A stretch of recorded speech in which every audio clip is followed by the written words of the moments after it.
Hello and welcome to CarShield Collegiate League TV. The first game of 3 this afternoon. This one between the Eagles and the Cornbelters. Shane Holsey, Will Connolly with you. Charlie Bornoff on the production. We thank you for joining us here on a beautiful Sunday afternoon for baseball. And we got a full slate of action, all 6 teams in action at some point today. The Eagles and Cornbelters, the 1 and 2 in the CarShield Collegiate League standings, get things started off. The 4 and 2 Eagles line up this way. Jalen Jones will lead off and play center field. Damian Henderson is a designated hitter. He hits second. Kenny Piper's behind the plate. He hits third. Peyton Leeper, the shortstop, hits fourth. Hamilton Anderson, the first baseman, hits fifth. Justin Eads, the left fielder, hits sixth. Steven Randazzo, the second baseman, hits seventh. Levi Maslowski, the eighth place hitter. And Jacob Bauer rounds out the order for the Eagles. So Jones, Henderson, Piper, Leeper, Anderson, Eads, Randazzo, Maslowski, and Bauer, and they will square off against the Webster University right-hander, Ben Kowalski. Kowalski making his second start, fourth appearance so far in the CarShield Collegiate League. Second on the Cornbelters with 7 innings pitched, 3 earned runs, 8 hits, 6 strikeouts, and 3 walks in 3 games so far for Kowalski. As the first pitch to Jalen Jones misses up and in. We are underway here from CarShield Field. We had some fun games yesterday, and hopefully today brings more of the same. A beautiful afternoon for baseball. The 1-0, swing and a miss. You talk about yesterday, we did indeed have some fun, and we had a walk-off home run. We had the lights go out to end the night. We're all rested up and ready for another triple header, Shane. We're ready. Same start time, a little cooler this afternoon. Temperatures in the mid-80s. Bright sunny day here at CarShield Field. Some clouds mixed here and there, but all in all, a beautiful day for baseball. No rain in the forecast. And hopefully no power outages in the forecast either.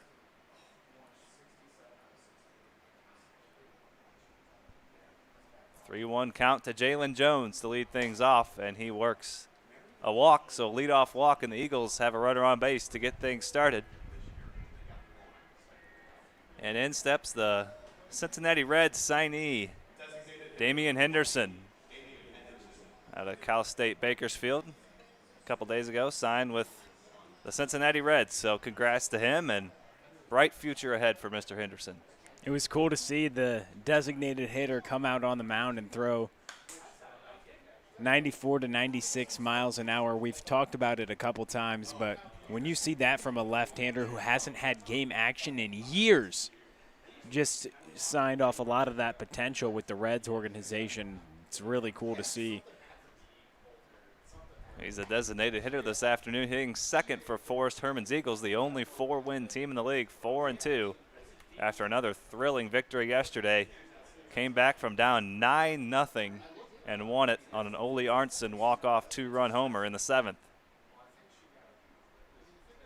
And Anderson with a double play ball up the middle, but it kicks into center field. And we'll give Henderson a hit. That ball was hit awfully hard, absolutely scorched to the second baseman, Brett Pearson. So back-to-back base runners now for the Eagles. And that brings in the catcher this afternoon. Kenny Piper will take you around the horn for the Cornbelters. Start with the outfielders. Desmond Woods is in left field. DJ Schmidt in center. Carter Mize in right field. Will Menendez at third. Spencer Nivens at short. Brett Pearson at second. Kyle Vance at first as Piper skies that one into center. Schmidt is underneath it. This will bring in a run. Jalen Jones will come across the score on the sac fly by Kenny Piper, and it's 1-0 Eagles. Way to do a job right there. Didn't have to try to do too much. Any ball in the air gives your team the lead, Shane. And putting it out deep early in the count, a nice approach to get that run in any way you can. For Piper, team leading 8th RBI on the summer. Behind the plate this afternoon. And that brings in the owner of a grand slam. What turned out to be a walk-off grand slam. Didn't really know it at the time. The game was called after 6 innings after the grand slam. There goes Henderson for second, and he steals second easily. Again, that stolen base brought to you by the O'Fallon Family YMCA. The Y for healthy living, youth development, and social responsibility, as they'll send Henderson back to first. Not sure what the reasoning for that is, but Henderson back at first. As Leeper ropes that one down the right field line, and that one is foul by just a few feet. So what happened on that play, I think, is Henderson thought there was a foul ball, and so he started going back on his own and then got caught in that rundown and eventually got back to first. So in does essence, he get credit for that stolen base He stole second, then he stole first. So give him 2 stolen bases. Wow. Hey, you can steal first. No reason really ever to, unless you get a little confused. But I believe that was the case. Or if you want to pad the stats a little bit. Come on now. Hey, us baseball players are stat nerds. Some won't admit it, but they're all obsessed with their stats. Us baseball broadcasters and fans. Yeah. And players. I mean, the stats in baseball are they're unlimited. It's just the way that we try to compare athletes is the stats. And that's popped up down the left field line. Menendez in foul territory, can't make the catch. So that drops for another foul ball, and Peyton Leeper stays alive. And the stats, the thing is, there's so many of them that you may hold this stat high. You may hold a stat higher in priority than I do. And so we could say 2 players, and they each are better in a certain category, but it's what player is quote-unquote better. Just there's so many stats. So that's the way that we try to kind of compare players. As Leeper hits that one into right field, Carter Mize in right field this afternoon makes the catch for out number 2.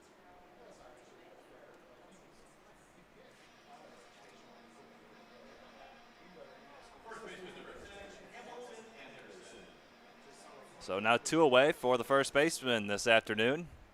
The 5th place hitter, Hamilton Anderson. 3-run homer yesterday, part of that big comeback the Eagles put together.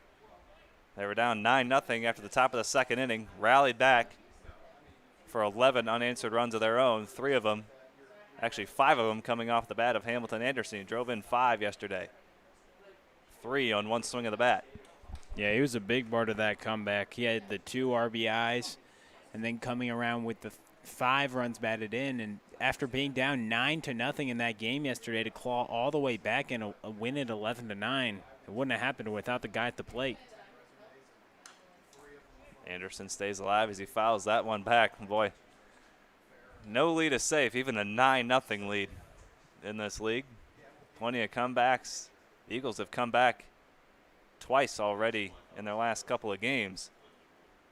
And that's hit up the middle. Nivens, right on the second base bag, will slap the tag on Henderson. The Eagles played a run on the sac fly by Kenny Piper. We head to the bottom of the first. Cornbelters coming to bat, 1-0 Eagles.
Cornbelters coming to bat.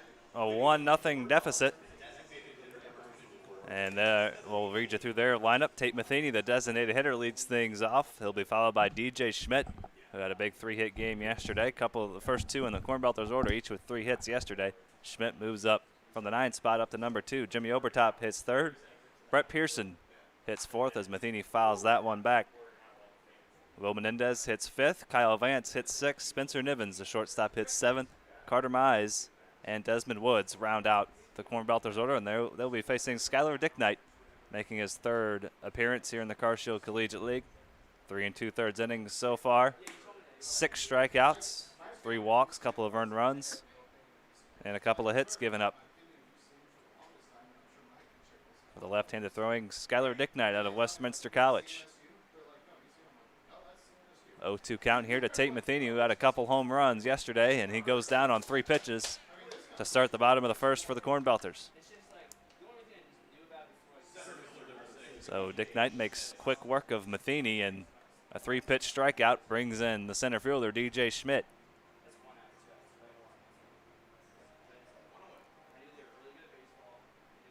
DJ Schmidt, 3 hits in yesterday's ball game. Scored a couple of runs, drove in 3. A home run, a double, and a single. Finished just a triple shy of the cycle.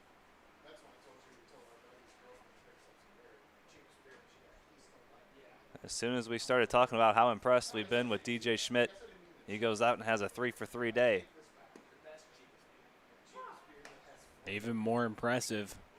And now Joey Hawkins even sees that and moves him up from the bottom of the order now to hit 2nd, sandwiched in between Tate Matheny and Jimmy Obertop. The 1-1 from Dick Knight. Outside corner, strike 2. A couple of good pitches on the outside corner. And Dick Knight looking for back-to-back strikeouts here to begin the bottom of the first. Off the 2 guys who had 3 hits apiece yesterday and 3 home runs between them.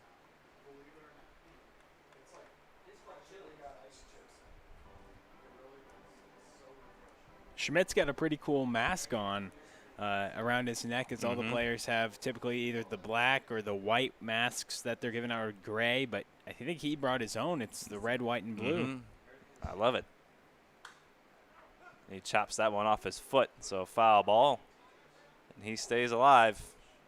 We've talked about it before. Never going to go down easy. And that's what you want out of somebody hitting towards the top of the order. You know, first hitter, second hitter, see some pitches. Obviously, he has some speed. He has good contact.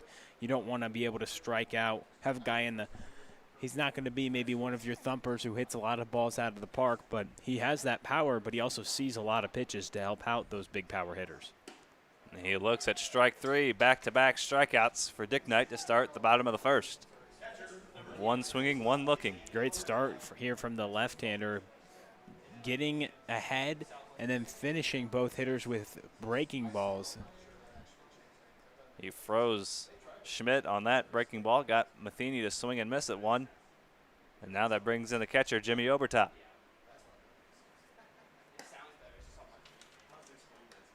Obertop, a quiet day yesterday, 0 for 4.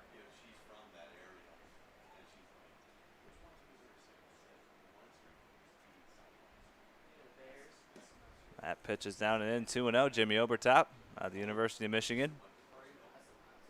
Hitting 3rd here today for Joey Hawkins Cornbelters.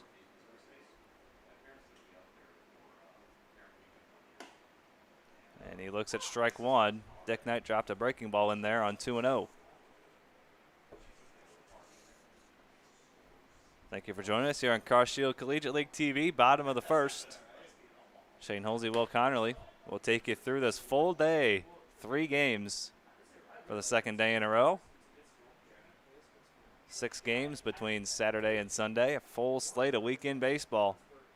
All 6 teams in action once again. It'll be Falcons Gems at 5:30 and then Cavemen and Hoots in the nightcap.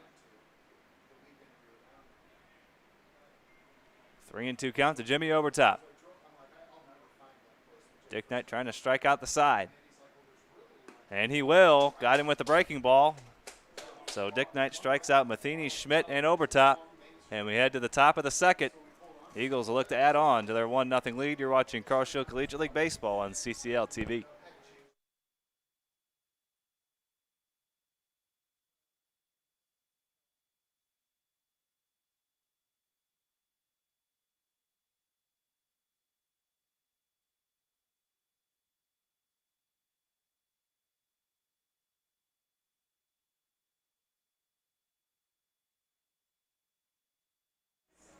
Reminder, this inning is brought to you by our friends at Interco Recycling. Interco has been recycling non-ferrous industrial metals, batteries, computers, and electronics since 1996. They operate a 400,000 square foot, 45-acre facility on the Illinois side of downtown St. Louis.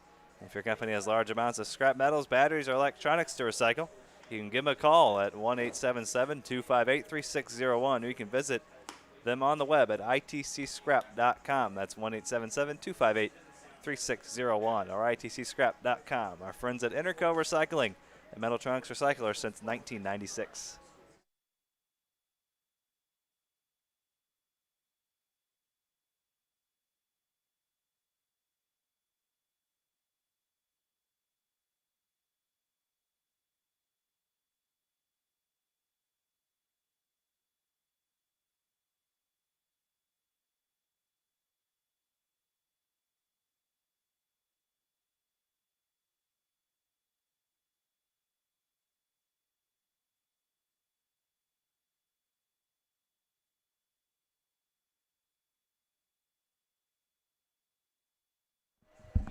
We head to the top of the second. 1-0 Eagles lead on the sac fly by Kenny Piper.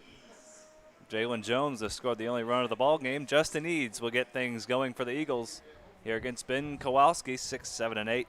For the Eagles, Eads, Randazzo, and Maslowski here in the top of the second. Nick Knight struck out the side in order. He got Matheny, Schmidt, and Obertop in order. And we send it to the top of the second as that pitch gets away from the right-hander Kowalski. Working to Justin Eads, Quincy University outfielder. Coming into this ball game, 4 for 12 on the summer, even .333 average. One of those hits going for extra bases, a double, couple of runs driven in. Hitting on base at a .385 clip. Playing in his 5th game here for Forrest Herman's Eagles squad. And a 2-1 count here to Eads playing left field. We've seen him primarily in right field so far. Jacob Bauer is in right field as he and Eads switch places. Eads in left field.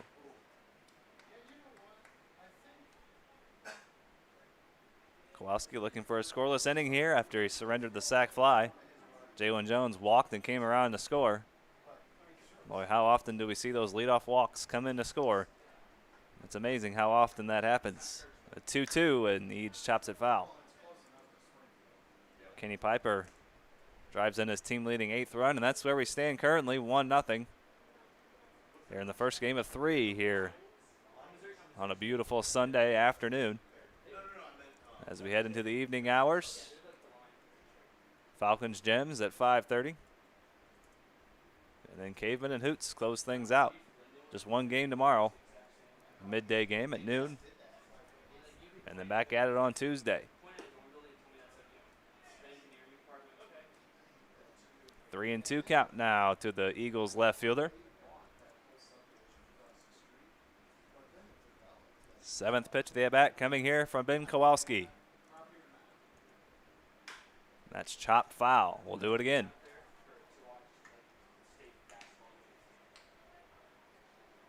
Justin Eads, we've both seen it up at Quincy. Always going to put together a tough at-bat.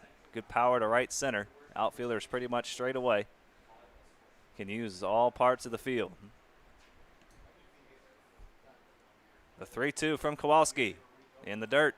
Another leadoff walk. Back-to-back innings, Kowalski has issued a free pass to the leadoff hitter. And that leadoff hitter came around to score in the top of the first inning in the form of Jalen Jones.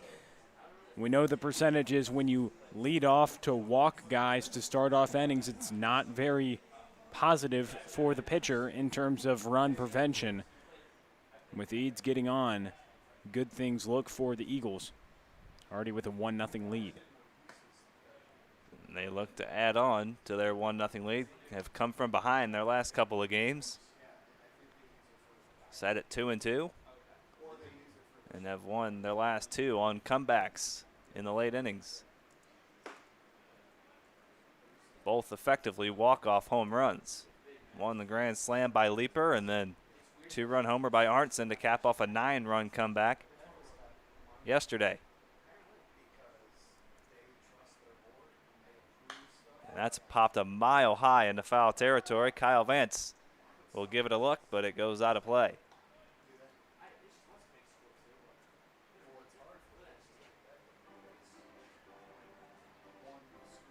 So now a 2-1 count to Steven Randazzo playing second base here this afternoon. Playing in his 5th game, just 1 for 12 so far on the summer. Has scored 4 runs, however, as he's walked 3 times, reached on a couple of errors to go along with that 1 hit. Was a double. 2-2 from Kowalski. Roped down the left field line. And foul.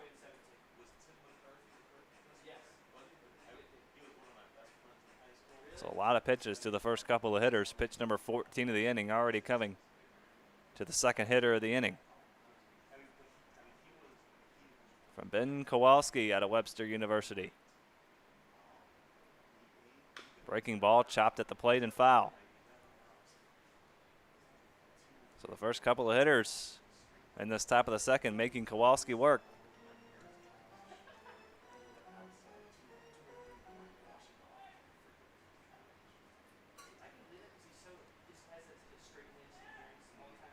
Another 2-2 coming here from Ben Kowalski to Steven Randazzo. Chop to third base. Menendez will go to second. Eads is out there. No throw at first. So 5-4 fielder's choice. Menendez to Pearson. And Eads is retired. Randazzo reaches first.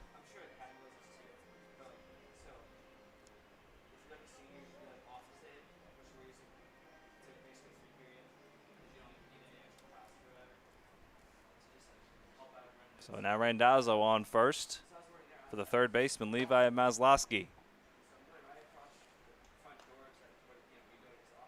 Kowalski went with the breaking ball on the first pitch and got Maslowski to swing through it. Maslowski hitless so far this summer. Swing and a miss, another breaking ball. See if Kowalski wants to triple up here. Randazzo short lead off first, the 0-2. Another breaking ball, that one got away from him.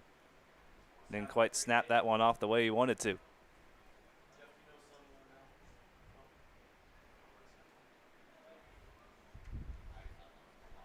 Fourth game so far here for Maslowski this summer.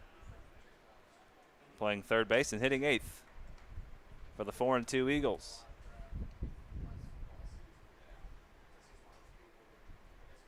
He's worked the count back even to 2-2.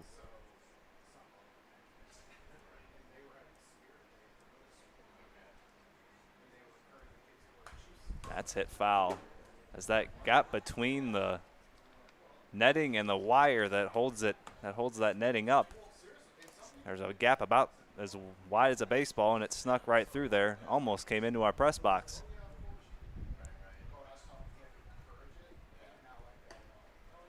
That one just missed, so now a full count to Maslowski.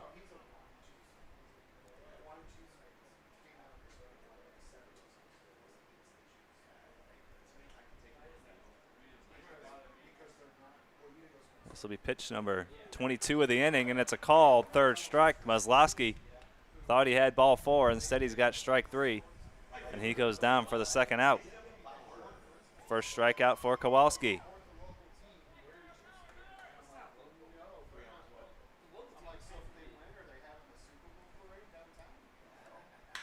And he swings at the first pitch. A diving play by Menendez on to first. Nice play by Will Menendez to save a base hit. And we head to the bottom of the second. Eagles still on top, 1-0. A fine play by Will Menendez.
Brett Pearson gets things started for the Cornbelters here in the bottom of the second. Carshield Collegiate League Baseball, first of 3 games here this afternoon. Shane Holsey, Will Connerly, Charlie Bornoff on the production, doing a fine job as always. As we send it to the bottom of the second, Skylar Dicknight with a 1-2-3, bottom of the first. Struck out Matheny, Schmidt, and Obertop in order. After the first pitch missed to Pearson, here's the second one, and that's fouled away.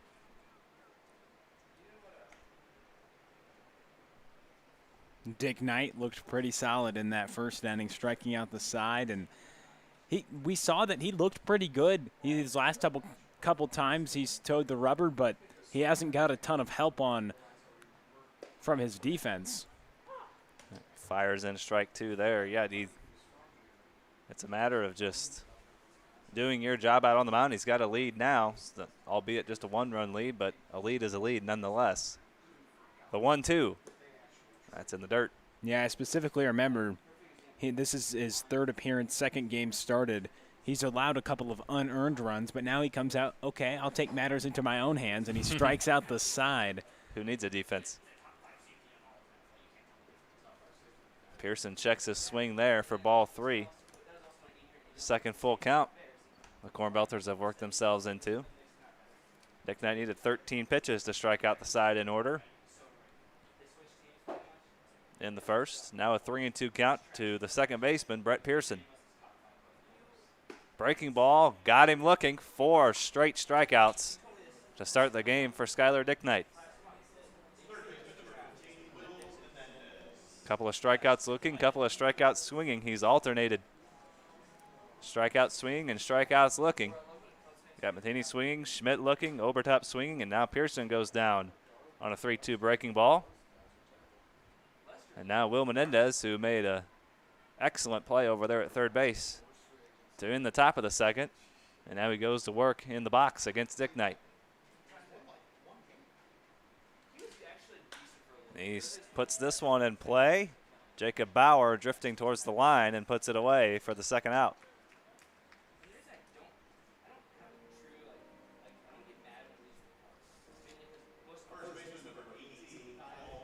And Kyle Vance hitting 6th this afternoon, playing first base. I've seen him split time between third base and first base. So 5 up, 5 down for Skylar Dick Knight. First pitch swinging, Vance fouls it back.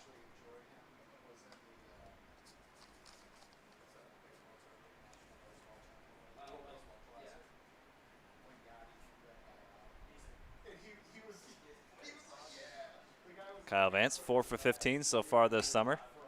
Actually drove in the first runs ever in the Carshield Collegiate League with a 2 RBI base hit on day 1 last week. Now day 12. And he picks up a base hit here with 2 away. Breaks a string of 5 up and 5 down by Skylar Dicknight.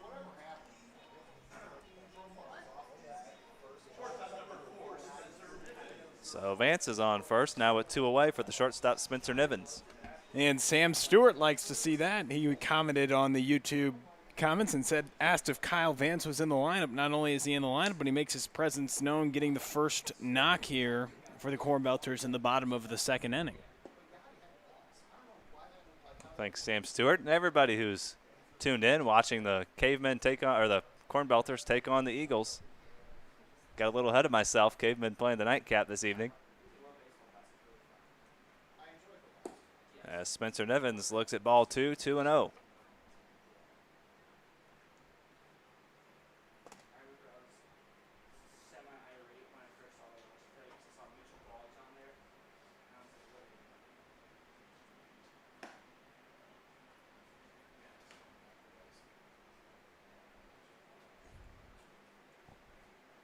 And we apologize if sometimes the video looks a little bright or a little dark. We got the sun going behind, peeking behind clouds and then peeking back out, so we're alternating between clouds and sun. We'll try our best to keep up with that as Spencer Nivens works a walk.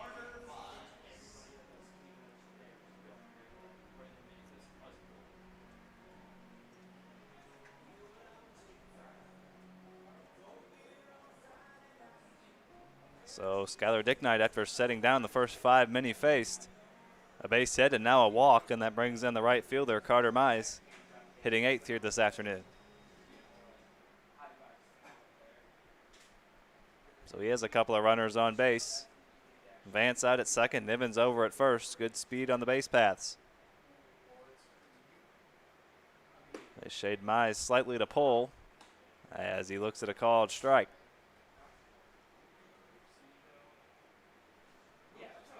Mize 4 for 17. All of his hits have been singles so far this summer, but we know he's got big power in that left-handed bat. And that's one time when you look at the average, or you look at a hitter's statistics and you look at his future projections in terms of how he's swinging the bat, and sometimes it's not always indicative of how well he's swinging it, because he's really smoked some balls, but that have just been outs. It's that one hard down the first base line, but foul. You mentioned it. He's had a bunch of line drives that have just been right at infielders, unfortunately, and we don't have the statistics, but I would imagine his batting average on balls in play, his BABIP, would not be very high just because he's hit into some tough luck.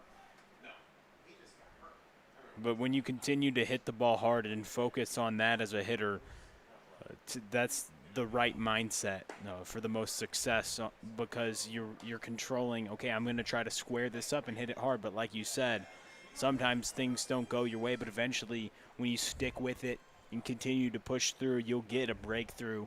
And when you look at the exit velocity and things of the hitter, you're able to tell that, hey, he actually is more successful than maybe traditional statistics would tell me.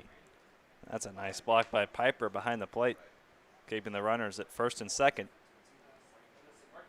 Base hit could tie it. Ball in the gap will likely give the Cornbelters the lead. Carter Mize hitting in a 2-2 count. Skylar Dicknight retired the first 5 hitters he faced, and now back-to-back base runners with 2 away. Cornbelters trying to mount a 2-out rally. And that's hit high in the right center. Jacob Bauer will put it away for the 3rd out. Cornbelters strand a couple. We send it to the top of the 3rd, and we send it to Will Connerly. Right after this, you're watching Carshield Collegiate League TV.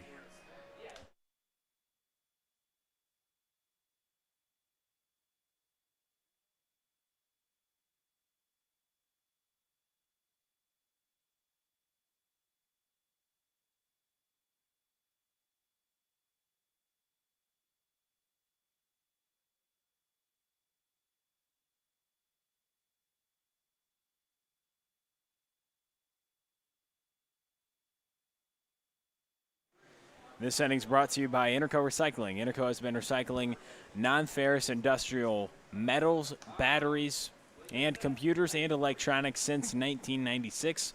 The company operates a 400,000 square foot, 45-acre facility on the Illinois side of downtown St. Louis.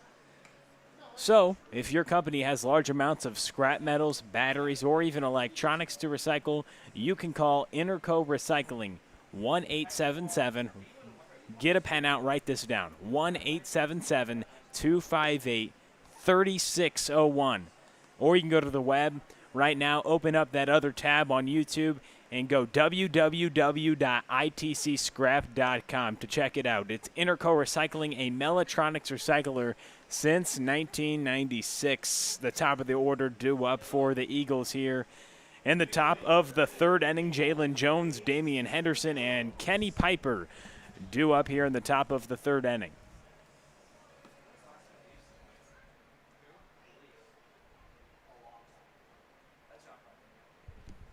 So Kolowski back out for another inning of work.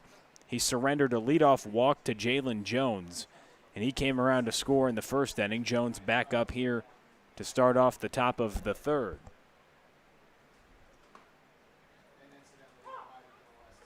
Kolowski gets in the zone for a strike. 1-1 strike to the right-handed hitting center fielder Jalen Jones, who scored the only run in this ball game so far. Kolowski gets that pitch over for a strike. Nice breaking ball. As Skyler Dicknight's been pretty impressive. 2 scoreless innings and 4 strikeouts. As this ball's hit to the left side, Menendez gets it, throws it over to first to Vance, and that will be a 5-3 ground out to start off the top of the third inning, and that brings up Damian Henderson. Menendez has been busy over there at third. He's had 3 balls hit to him now and made every single play. He's had a little bit of everything. Diving play, a slow roller, a fielder's choice over to second. He's been busy over there at third. Damian Henderson, the left-handed hitting designated hitter, hitting second in the order for Forrest Terman, swings through that first pitch. Nice off-speed from Kolowski, the Webster University right-hander. A 1-0 ball game. Eagles have the lead, and they have the lead on the rest of the table in the standings as well. They stand at 4-2. The Cornbelters are second at 3-3-1. To follow is the Hoots and Falcons, who are both 3-3, and then the Cavemen are 2-3-1, and the Gems are at the bottom of the table at 2-3. After last night's game was suspended between the Hoots and the Gems, they'll pick up that game the next time the two teams play on July 18th. 19th. Rumor has it is indeed the 19th as that ball is hit to the right side, and will get through for a single for Damian Henderson. So a 1-out single brings up Kenny Piper as Henderson now gets on for his first hit in the Car Shield Collegiate League season, but he's made a lot of noise, as we mentioned, on the mound. We talked about he's a Cincinnati Reds signee. Forrest Terman, a coach in the Cincinnati Reds minor league organization, coaching for the Eagles. And we saw the other day Kyle Bodie, who directs that all the minor league pitching and coordination, tweet about how they picked up an arm who really hadn't pitched much in the last a long time, but comes out there with some electric stuff and will take his talents to professional ball. So we're so happy to see that for Damian Henderson as he gets on base and brings up the catcher Kenny Piper, who takes a strike. 1-1 strike, 1 on and 1 aboard. And 1 away as well, as Jalen Jones started off this inning with a ground out to Menendez. That ball's popped up to center field. Coming under it is DJ Schmidt, and he tracks to ball to get it towards right center field for the second out as Piper flies out, and that brings up Peyton Leeper.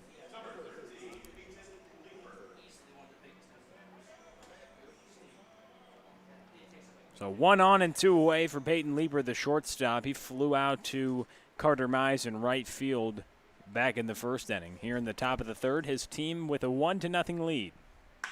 He rips this one to right field. And that will move Henderson up to second. Leaper goes to first. And a couple singles this inning now brings up Hamilton Anderson with a couple of guys on base. And if Hamilton Anderson came up with a couple guys on base yesterday, it was a scary sight. The man had 5 runs batted in, including a 3-run shot that he absolutely drilled to right field. So we'll see what Hamilton Anderson can do here. He's playing first base today and has a couple runners out there looking to drive some more in. A swing and a miss, a nice changeup from the right-hander. Don't see Anderson take too many pitches. He's a free swinger. He likes to, if he sees a strike, he's going to have a rip at it. The left-handed hitting first baseman today with an open stance. Rips this one to the right side. Coming up to get it is Vance. He'll step on the bag himself. That's 3 outs and 3 innings of work complete for Ben Kolowski. We send it to the bottom of the third. You're watching Car Shield Collegiate League TV.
Desmond Woods, Tate Matheny, and DJ Schmidt due up here in the bottom of the third inning, facing off against Skylar Dick Knight. Dick Knight's worked a couple of scoreless frames as they face the Nines hitter Desmond Woods, and then it will be back to the top of the lineup. And Tate Matheny and DJ Schmidt, the left-hander, has 4 strikeouts through 2 innings of work, has just surrendered 1 hit and 1 walk. Looked sharp in the first inning of work, striking out the side. And that's a tough task against Joey Hawkins' first 3 hitters in the order, Tate Matheny, DJ Schmidt, and Jimmy Obertop. But falls behind 2 balls, no strikes to the Maryville left fielder, Desmond Woods.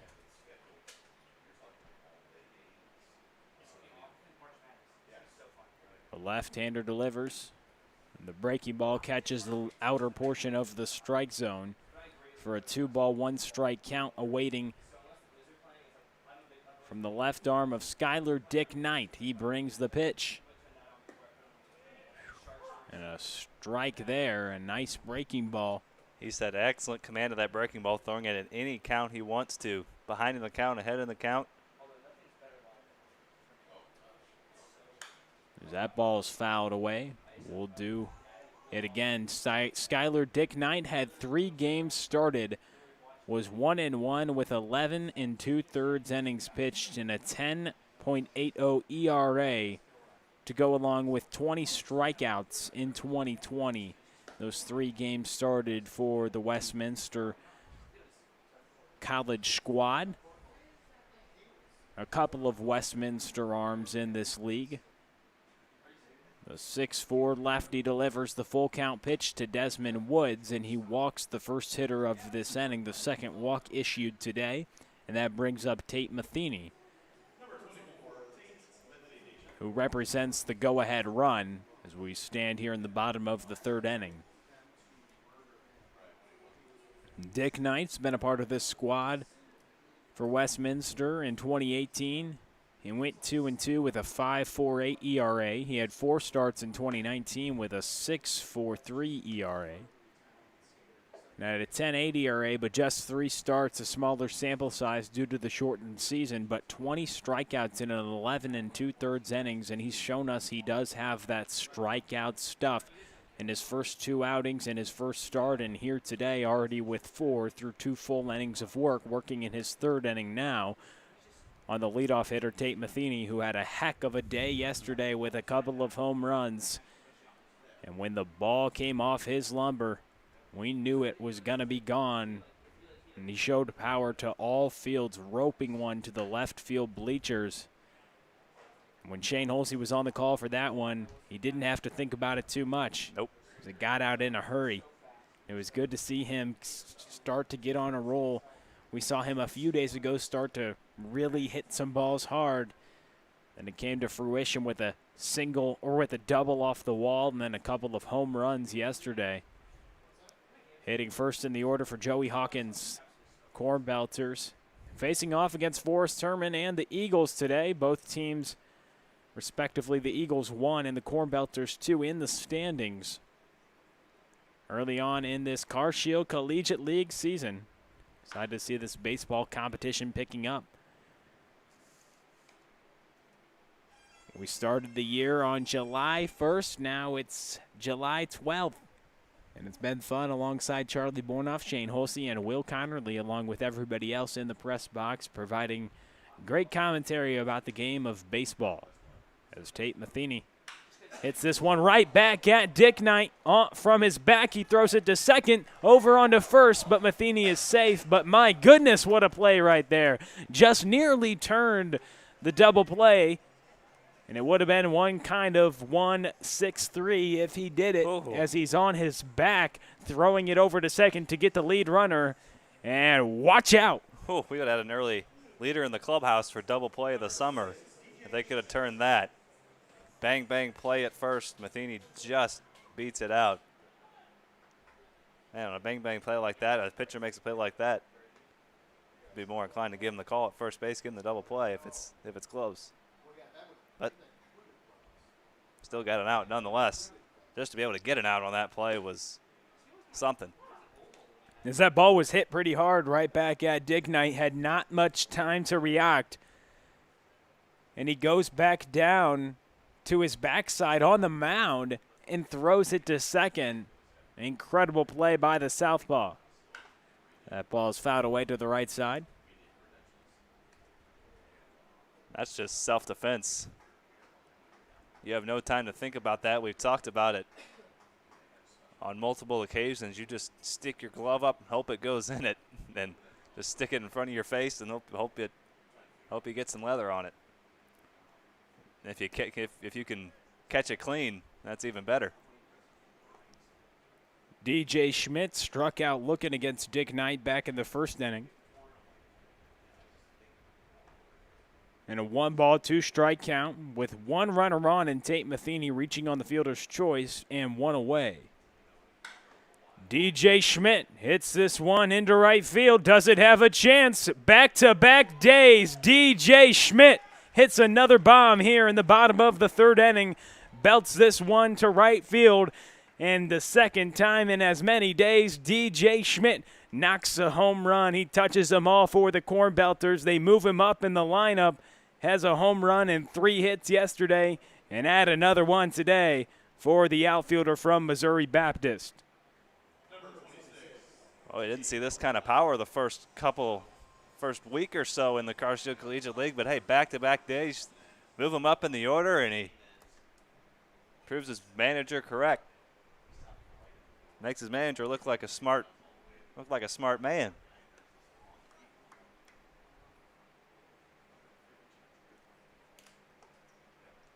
Jimmy Obertop now coming up after the home run from DJ Schmidt.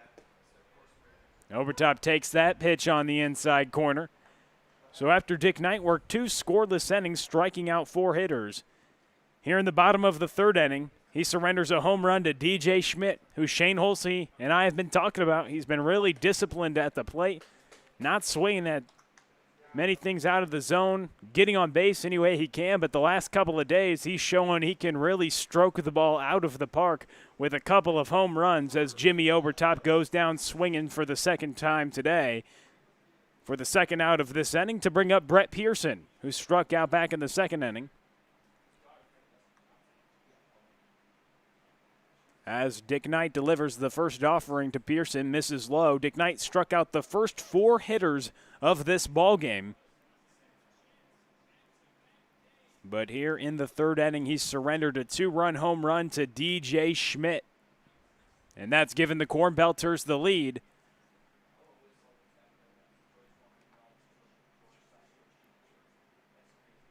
A 2-1 Cornbelters lead here in the bottom of the third inning.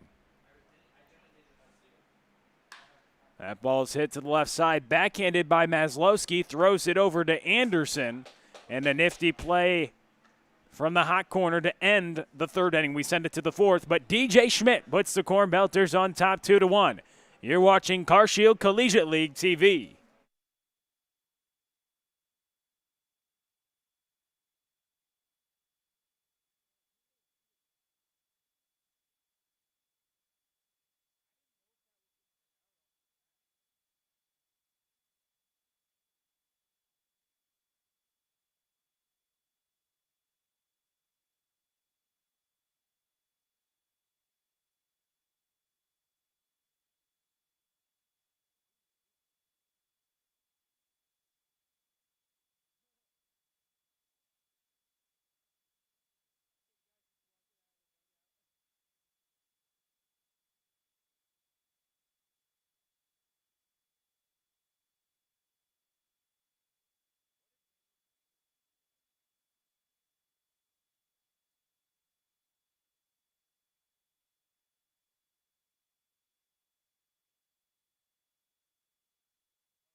This inning's brought to you by Interco Recycling. Interco has been recycling non-ferrous industrial metals, batteries, and computers since 1996. If your company has large amounts of scrap metals, batteries, or electronics to recycle, call Interco Recycling,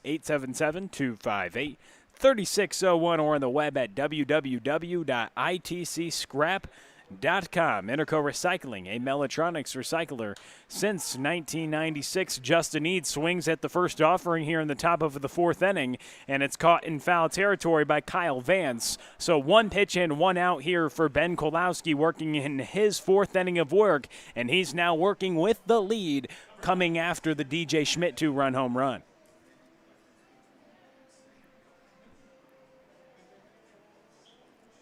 Steven Randazzo now at the plate.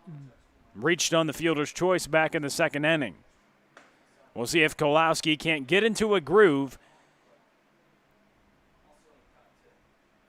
In the first inning, he walked Jalen Jones to lead off the game. He came around to score on the sac fly from Kenny Piper. But he threw a scoreless frame in the second and third inning, and now is working with a 2-1 lead after the 2-run shot last frame from DJ Schmidt, the outfielder from Missouri Baptist, and drove in Tate Matheny on the home run to right field. Second time in as many days the outfielder has gone yard as the right-hander delivers the breaking ball, misses outside. Against the second baseman, Steven Randazzo. Levi Maslowski is in the on-deck circle.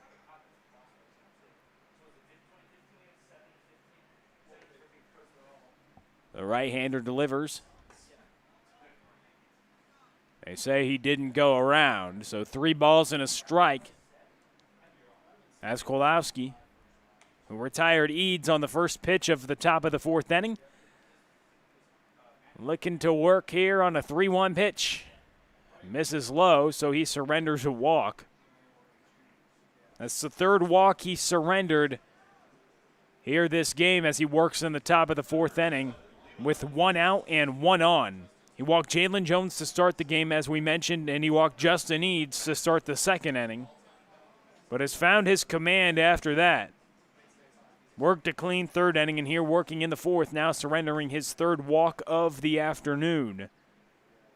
And that brings up Levi Maslowski, who got caught looking last time at the plate.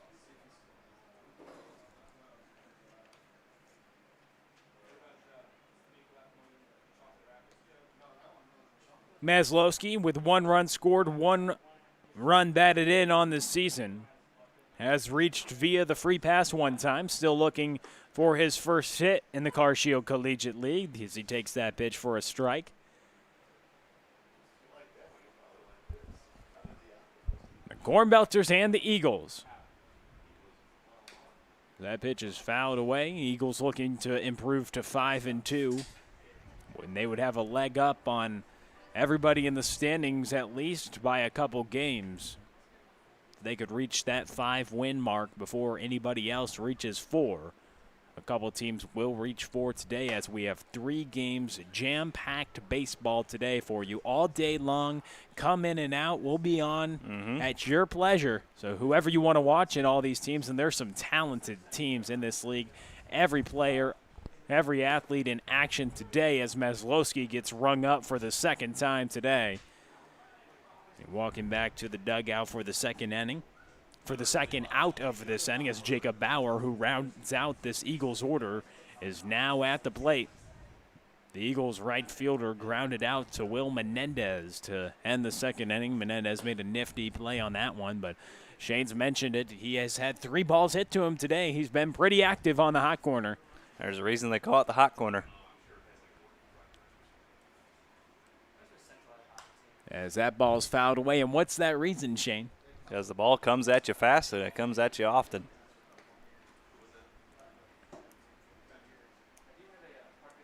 Okay. Got it. That good enough for you? That breaking ball is called for a strike against Jacob Bauer, the right fielder. Jacob Bauer found a couple hits the other day, has 3 hits on the year, hitting .250. And he hits this one, has another into right field. And the Eagles will go station to station now with 2 on and 2 out for the top of the order, Jalen Jones. It's exactly what you want out of your 9-hole hitter with 2 away and 2 strikes on him. He choked up on the bat and just served it into right field and gets himself a 2-out hit. Something you don't see very much anymore, hitters choking up on 2 strikes. Taking a nice 2-strike approach there, Bauer does. So runners on first and second with 2 outs. Eagles seeing if they can't nod this game up. Jones' first pitch swinging, and Carter Mize out there in right retires it. So Kolowski strands a couple runners and keeps the Cornbelters lead at 2-1. We send it to the bottom of the fourth. You're watching Car Shield Collegiate League TV.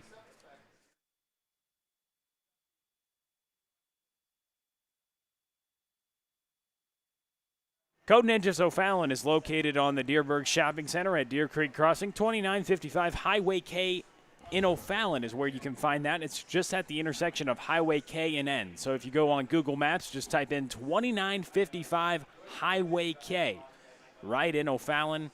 If you can't find it, you want to try to find it yourself, it's just right at the intersection of Highway K and N. Kids ages 7 to 14 will learn how to code. They'll build small video games with the help of their wonderful sensei instructors. They start at white belt, but they can have the opportunity to go all the way to black belt. So you can go in there today, get a free 30-minute session to check everything out. Kids will have fun. Parents will see results. You can call them at 636-851-9634. Kids have fun, parents see results. Code Ninjas O'Fallon.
We're in the bottom of the fourth inning. Will Menendez, Kyle Vance, and Spencer Nivens due up, but new right-hander now in the game for the Eagles, James Shaw, who pitched a couple days ago as that ball's fouled back.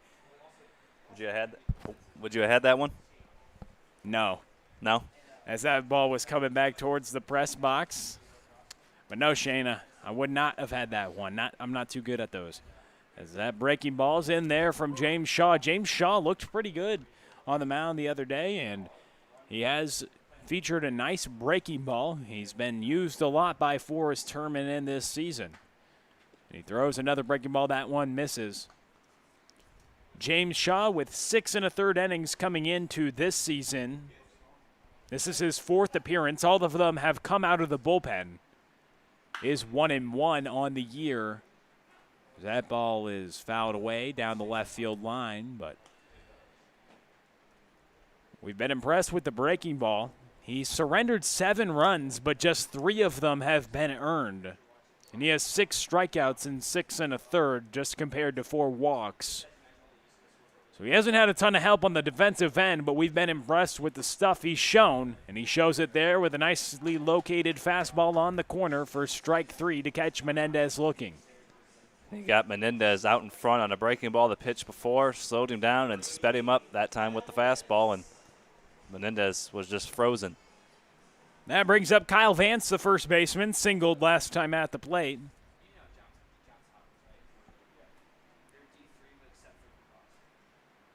That breaking ball misses upstairs. Vance's single back in the second inning was his 5th hit of the season.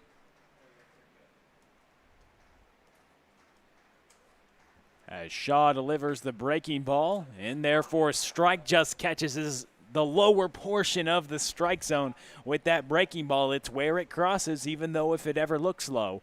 But it has tight action on that pitch. That pitch does indeed miss low with the fastball.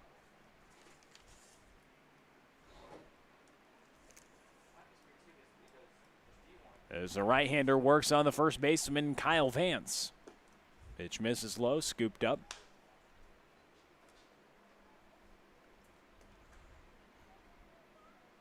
Vance with 5 runs batted in to lead the Cornbelters. And that breaking ball's called for a strike on the corner, so Shaw's 2 strikes in this at-bat have come from the breaking ball.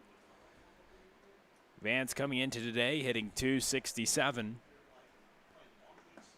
That pitch missed low. Vance will reach via the free pass. Now bring up Spencer Nivens, the left-handed hitting shortstop.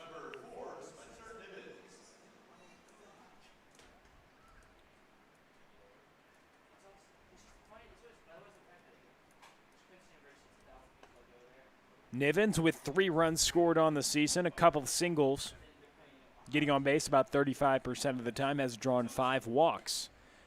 A swing and a miss. He's been pretty impressive on the defensive side as well. And as much as that speed helps him on the offensive end, helps him on the defensive end as well, helps him cover a lot of ground in the middle infield. Shaw throws a nice pitch on the first offering. 0-1 is the count as he comes set for the 0-1 pitch. Pitch missed up and away. 1 ball, 1 strike. 1 runner on in Kyle Vance, who reached on the walk. And 1 out as Shaw struck out. Menendez looking for the first hitter he saw. Shaw is relieving Skyler Dicknight, who went 3 innings, surrendered 2 hits and 2 earned runs, while striking out for those 2 runs, coming on 1 swing of the bat from DJ Schmidt, who belted a 2-run home run for the 2nd time in as many days. On a 2-strike pitch, no less.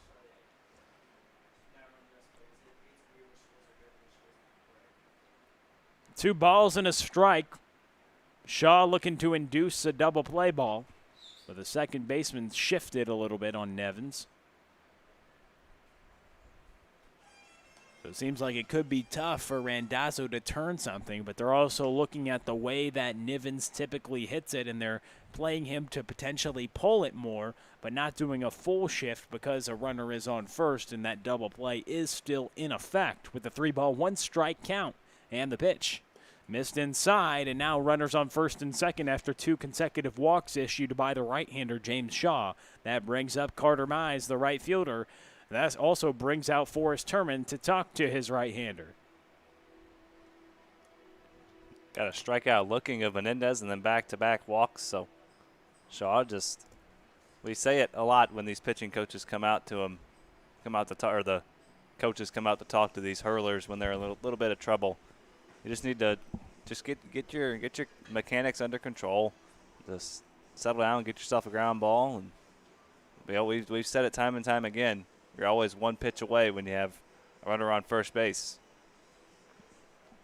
One pitch away, any way you look at it. If they hit it to the left side, Maslowski could step on it at third and throw it over.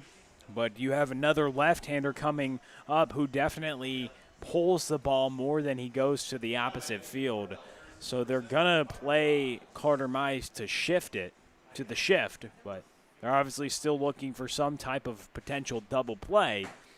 But you have Peyton Leeper, who's playing behind the runner at second, Kyle Vance, and Randazzo deep in the hole on the right side.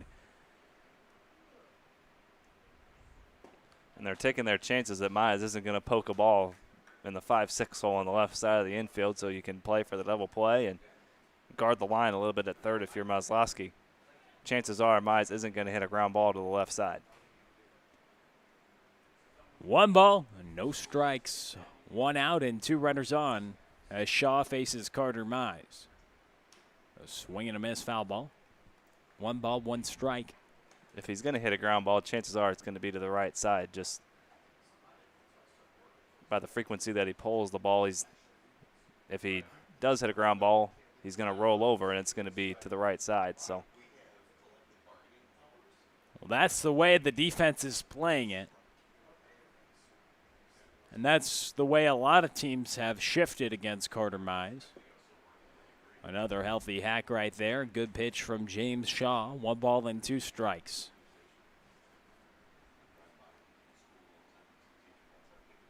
Desmond Woods, the hitter on deck. As the left-handed swinging right fielder. Carter Mize, his team with a 2-1 lead, looking to add for more with 1 away here in the bottom of the 4th. Shaw thought about going to look at second. Leeper broke to the bag, but Vance goes back in time. Doesn't even warrant a throw from the right-hander, James Shaw. And that's just trying to keep him close to the bag. Vance probably, we've seen some aggressive base running, so you never know, but he doesn't have a huge lead out at second. And they call strike 3. Carter Mize gets caught looking. And that'll be the second out. That could prove to be a huge strikeout right there from James Shaw. Now truly 1 pitch away. Don't even need the double play ball anymore, so infielders can head back into the holes a little bit. I was a little taken back at that strike 3 call because it happened a little late, later in the at-bat. Nonetheless, still strike 3 and still a great pitch there from James Shaw. And also the fact that Kenny Piper, the catcher, kind of popped up pretty quickly.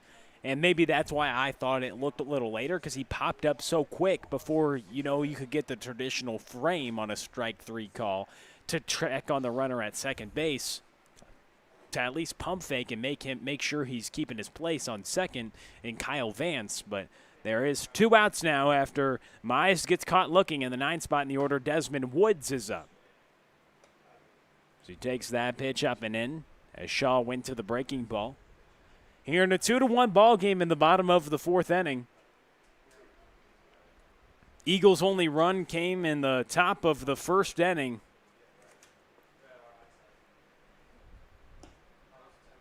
A good scoop there from Kenny Piper, the catcher.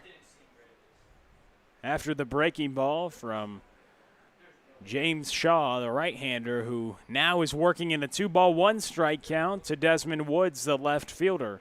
With runners on first and second. On first is Nivens, on second is Kyle Vance. as the Cornbelters look to extend on their lead here with 2 outs. That ball's up the middle. Could it do it? It gets all the way to the outfield. Vance will come around to score, and Nivens will come to third. Desmond Woods with a 2-out RBI single. Now runners at the corners with 2 away, and Tate Matheny now coming to the plate. And on a turf infield, that ball gets through the infield a lot more quickly than it would on a grass infield, especially if it's longer grass. Maybe played a factor in that ball getting into center field. Nonetheless, good piece of hitting, just taking it back right where it came from, not trying to do too much. Speaking of taking it right back where it came from, that's what Tate Matheny did last time. He hit it right back at Skylar Dicknight, and he came back and tried to get the 1-6-3 double play. He was on his backside and threw it to second to get the lead runner. And that's how Matheny reached back in the third inning on the fielder's choice as Desmond Woods swipes second base. That stolen base is brought to you by the O'Fallon Family YMCA, the Y for youth development, healthy living, and social responsibility. So Tate Matheny with a couple runners in scoring position looking to extend on this Cornbelters lead. That pitch is called for a strike from James Shaw, and a good opportunity to do it with a guy who's been hot the past couple of days. Tate Matheny has runners on second and third. His team with a 2-run lead, 2 outs. Here in the bottom of the 4th inning for the Cornbelters. But 2 strikes on Matheny the pitch. That ball's popped up towards left field. Justin Eads, no, it's towards center. Jones is under it. And he catches it in left center field as 2 runners are stranded. James Shaw strands a pair. But another run across. Cornbelters 3-1.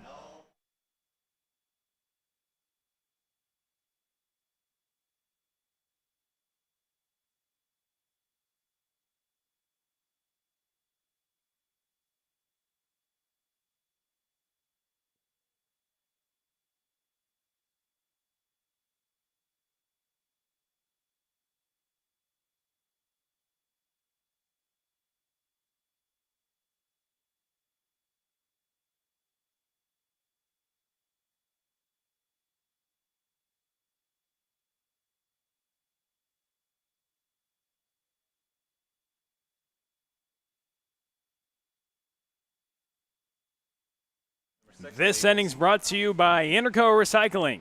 Interco has been recycling non-ferrous industrial metals, batteries, computers, and electronics since 1996. The company operates a 400,000 square foot, 45-acre facility on the Illinois side of downtown St. Louis. So if your company has large amounts of scrap metals, batteries, or electronics to recycle, call Interco Recycling at 1-877-258-3601 or on the web, www.itcscrap.com.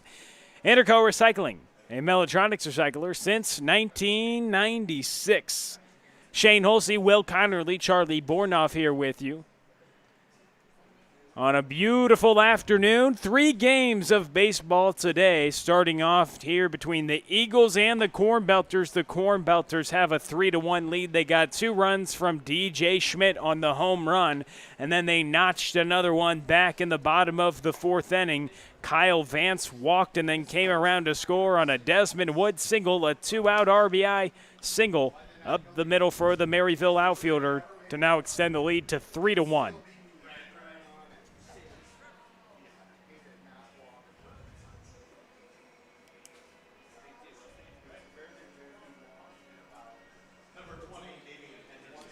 So Damian Henderson leading off the top of the 5th inning. We see Kowalski getting extended out to the 5th inning.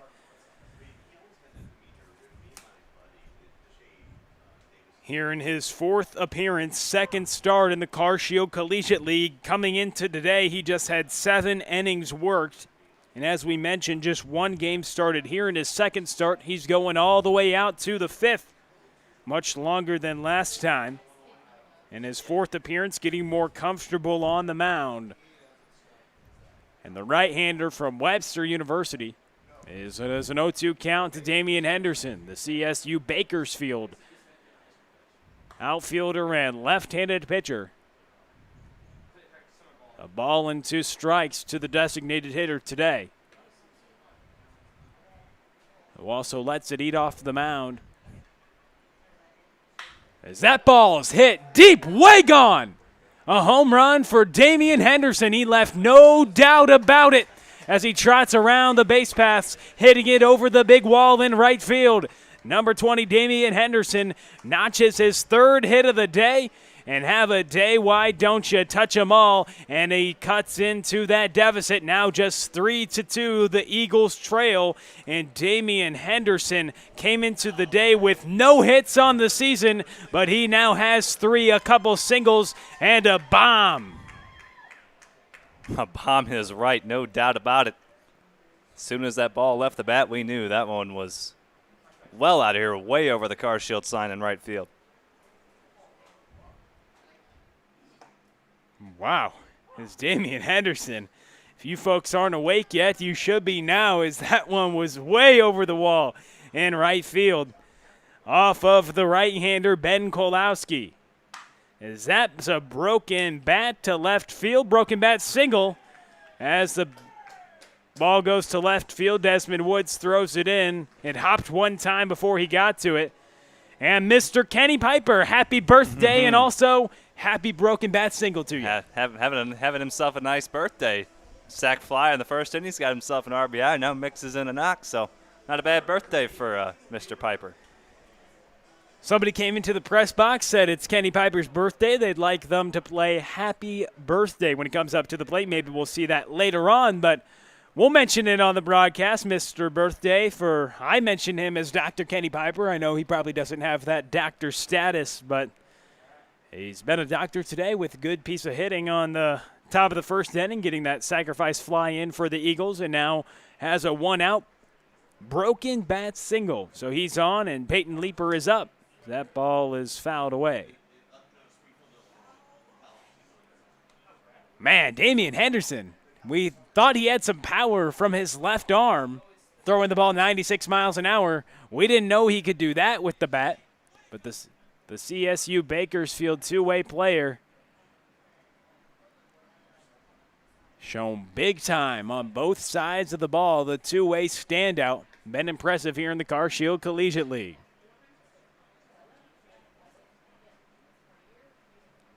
Kolowski misses upstairs. To the left-handed hitting shortstop, Peyton Leeper. A 3-2 ball game. 2 balls and a strike, 1 on, 1 out. Peyton Leeper is 1 for 2 today. Reached on the single as that ball is popped up towards right field. Carter Mize is coming under it. And he'll catch that one for the second out of the inning. 2 on, 2 away, and now that brings up Hamilton Anderson.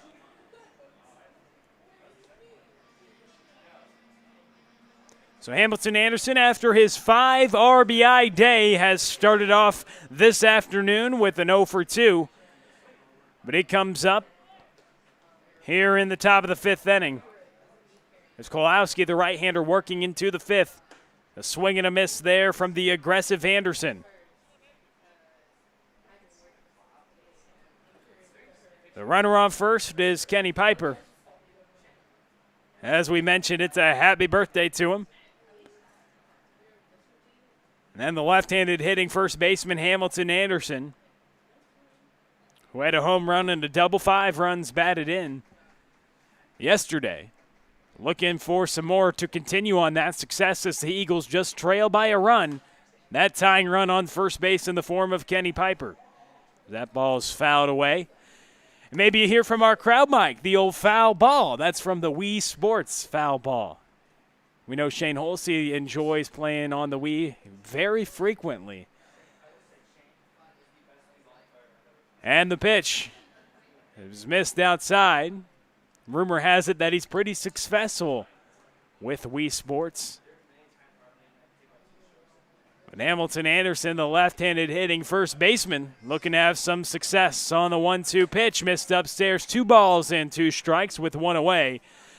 This inning started off with a Damian Henderson shot, his 3rd hit of the day, but this time he touched them all and came around to score. He belted that one to right field. That one got out in a hurry. Not too much thought had to go into that one if we thought it was going to get out of the park, because he belted that way over the ball, and that's one of those that we like to say it was long gone. As Hamilton Anderson is up in a full count with 1 on. The pitch. Fouled away, will do it again. This is the Drury University left-handed hitting catcher and first baseman. Looks to help the Eagles, who just trail by a run here in the top of the 5th inning, claw back into this game and try to take the lead. Strike 3. Hamilton Anderson got caught looking. Nice pitch on the inside corner from Ben Kolowski to ring up Anderson, who's 0 for 3, and now that brings up Justin Eads.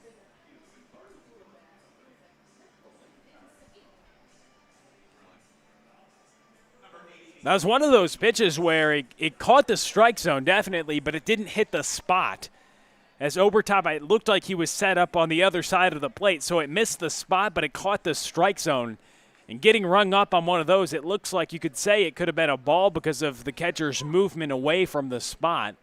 But it indeed did seem like it was in the strike zone as that pitch is getting over for a strike.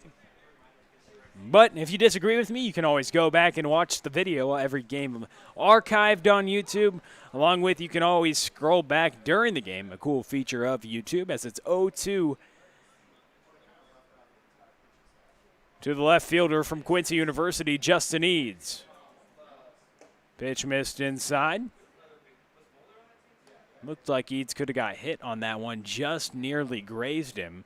But it's 1 ball and 2 strikes with 2 outs and the runner on first, Kenny Piper, here in the top of the 5th inning. As the Eagles trail by a run, that tying run on first base. Pitch missed away. Justin Eads, good discipline right there with 2 strikes. Running the count to 2 balls and 2 strikes with 2 outs to the left fielder. Eads reached on the free pass back in the 2nd inning. Takes that pitch upstairs. Now the count runs full. 3 balls and 2 strikes. If Eads can put anything in the gap, likely Piper, who will be in motion with the pitch, will score. Kolowski delivers and fouls it back. We'll do it again. Eads was in his senior season at Quincy University playing outfield, and he showcased his power to all fields. He was someone who finally got to break out on the scene. Now playing this summer in the Car Shield Collegiate League. The pitch. He belts this one to the left side, but it's going to be foul. Eads working a nice at-bat here in the top of the 5th inning. Could prove to be important with the amount of pitches that Kolowski's at. Working in the 5th inning, likely his last inning as you look towards the right field bullpen. And there is some action for Joey Hawkins' bullpen. Here in the top of the 5th inning, a 3-2 ball game. And the full count pitch to Eads. He lays off and draws his 2nd walk of the afternoon. Good at bat from the outfielder. That brings up Steven Randazzo, the 2nd baseman. And that also brings out Joey Hawkins to talk with Kolowski. We'll see if they make the call to the bullpen, and he does. We'll tell you about the pitcher when we come back. 3-2 ball game, but Eagles with a couple runners on. You're watching Car Shield Collegiate League TV.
So after 4 2/3 worked by Kolowski, Hayden House comes up to clean things up here in the top of the 5th inning. A couple runners on, and Steven Randazzo trying to drive him in as the Eagles just trail by a run. 3-2 ball game. Hayden House back out. He's led the Cornbelters bullpen. This is his 5th appearance here in the Car Shield Collegiate League. He's 2-0 on the mound, and he does have the potential to get the victory if he could close this game out and hold on to this one-run Cornbelter lead.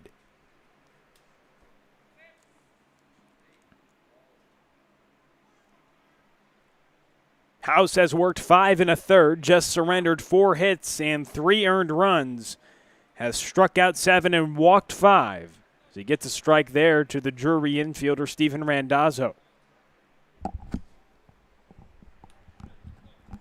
A couple runners on. Here in the top of the 5th, important call to the bullpen for Hawkins after his starter worked into the 5th inning. Good signs from the Webster University right-hander, Ben Kolowski. He's stretching out the arm, putting more pitches, and building up that endurance as we get deeper into the summer. The pitch is missed away. The sidewinder from Maryville. Hayden House in a 2-2 count with 2 away.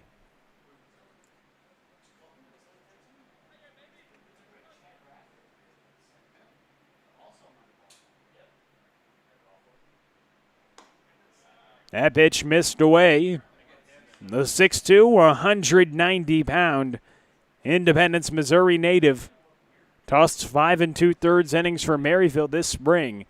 His last couple outings were scoreless, looking pretty good. Now in a 3-2 count, he walks the first hitter he sees, and now the bases are loaded. Things getting a little interesting in the top of the 5th, as now the go-ahead run in scoring position for Levi Maslowski, who has been rung up a couple times today, has 2 strikeouts looking. But an ever-important at-bat as the bases are full of Eagles here in the top of the 5th inning with 2 outs, as Hayden House looks to strand a couple of the runners, one of his own on first base, and he inherited a couple of runners on second and third after Ben Kolowski got pulled after 4 2/3 innings of work. That first pitch is taken for a strike.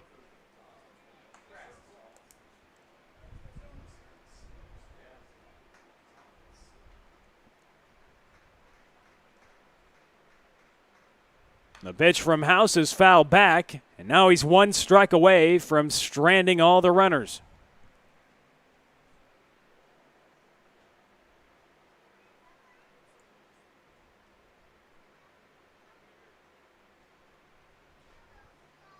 As House comes set for the 0-2 pitch. A swing and a miss. 3rd time today, Maslowski's gone down, and House comes out and strands the bases loaded. Nice call to the bullpen for the right-hander. As the Cornbelters hang on to their 3-2 lead, we send it to the bottom of the 5th. You're watching Car Shield Collegiate League TV.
The Troy native Evan Ramsauer now on the mound as the right-hander works as the Eagles trail 3-2, so he'll try to keep things where they're at. 2-3-4 due up for the Cornbelters here in the bottom of the fifth inning. DJ Schmidt, Jimmy Overtop, and Brett Pearson. As Ramsauer's first pitch missed low. Ramsauer, a new addition to the Eagles squad, first time out here in the Car Shield Collegiate League.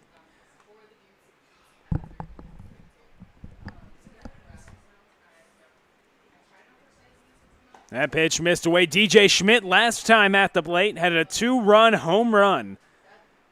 That gave the Cornbelters at the time a 2-1 lead. They then added another run in the fourth inning. That breaking ball looks good and comes into the strike zone. Nice tight spin from the right-hander.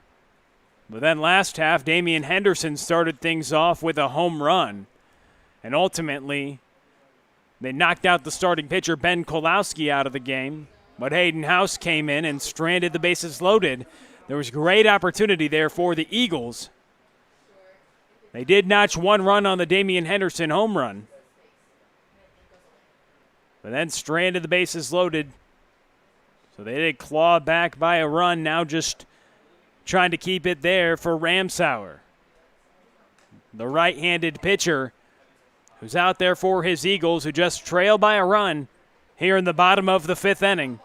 Another nail-biter as we get towards the latter stages of this game.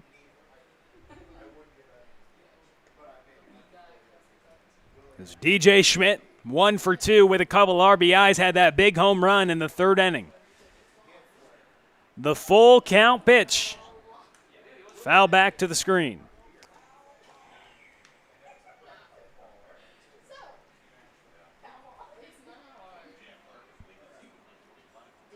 The hitter on deck, Jimmy Obert's out here in the full count. DJ Schmidt working a nice quality at-bat here. Running the count full.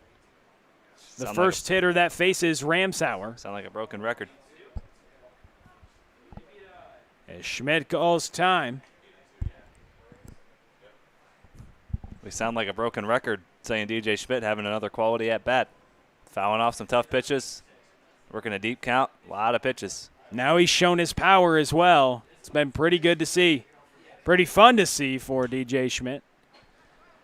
As that ball is popped away to the left side, Maslowski loses track of it and it drops foul out of play.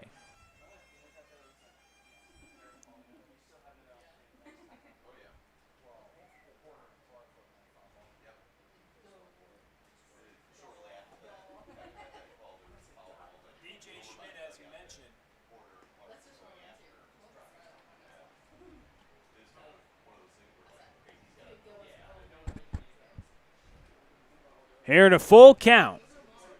3 balls, 2 strikes.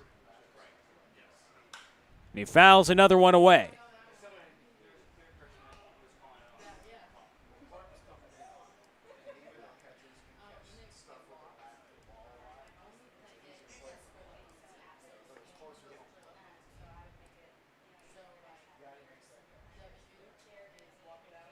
Three balls, 2 strikes. The pitch, and DJ Schmidt draws a walk. Good job right there from the outfielder to get on base. Another quality at-bat. Reaches base once again. We said it. Like I said, we sound like a broken record, and I sound like a broken record saying we sound like a broken record. But just time and time again, just sit back, grabs a popcorn, and watch DJ Schmidt go to work at the plate. Jimmy Overtop now at the plate as he rips one well foul over there by the basketball court and playground as he rifles that one to the left side and out of play. He'd like to straighten one of those. All over that. He'd like to straighten one of those out. So DJ Schmidt, the runner at first, drew a leadoff walk to start the bottom of the fifth inning against the relief pitcher Evan Ramsauer. Strike called. Troy native, right by the neck of the woods of broadcaster Shane Holsey. Just north of, take about 20 minutes north of Wentzville, about an hour northwest of St. Louis. Shane Holsey, the Wentzville native. You guys have had the privilege to hear his voice for the beginning part of your July. As Obertop's at the plate with nobody out. A swing and a miss. As Obertop goes down for the third time today via the strikeout swinging. That brings up Brett Pearson, who's 0 for 2 with the strikeout. And DJ Schmidt, the runner on first base, so 1 aboard and 1 away as Ramsauer getting his first appearance here in the Car Shield Collegiate League. That pitch is taken for a strike.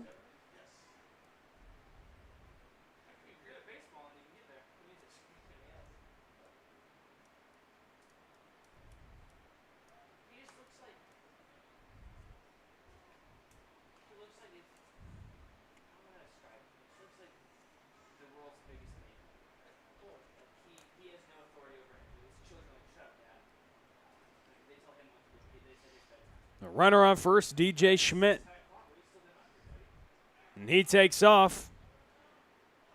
Sliding into second base. And swiping the bag. And that stolen base brought to you by the O'Fallon Family YMCA. The Y for youth development, healthy living, and social responsibility. So Brett Pearson now with a runner in scoring position. And the Cornbelters looking for some insurance, as they just have a 1-run cushion over the Eagles, who are in first place here in the Car Shield Collegiate League. But the Cornbelters have something to say about that, as they have a 3-2 lead over the Eagles here in the bottom of the 5th inning. Brett Pearson up at the plate, and he gets belted with that fastball. Now bring up Will Menendez. If you're going to get hit with a pitch, that's right about where you want to get hit with it, right in the small of the back. Maybe the thigh would be a little better, but that's the next best place. No good place to get hit usually, though. No. None of them feel good. None of them feel good, but some feel worse than others. I'm picking the curveball. Curveball to the back isn't too bad. But it lets you advance 90 feet and get on base to first base. So when coaches say anything you got, any way you can, that's a part of one of the ways that you can reach first base. And that's exactly what Brett Pearson did with runners on first and second.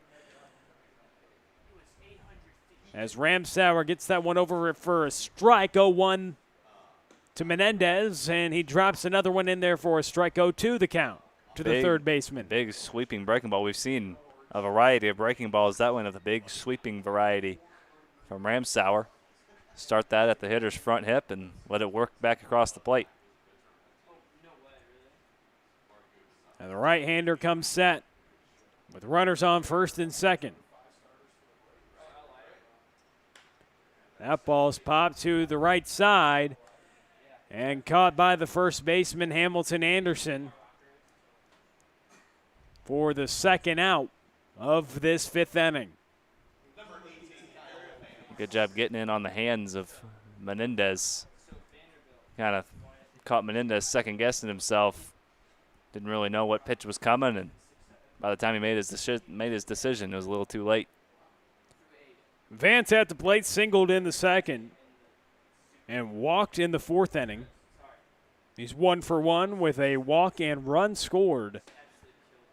Takes that pitch up and in from Ramsauer.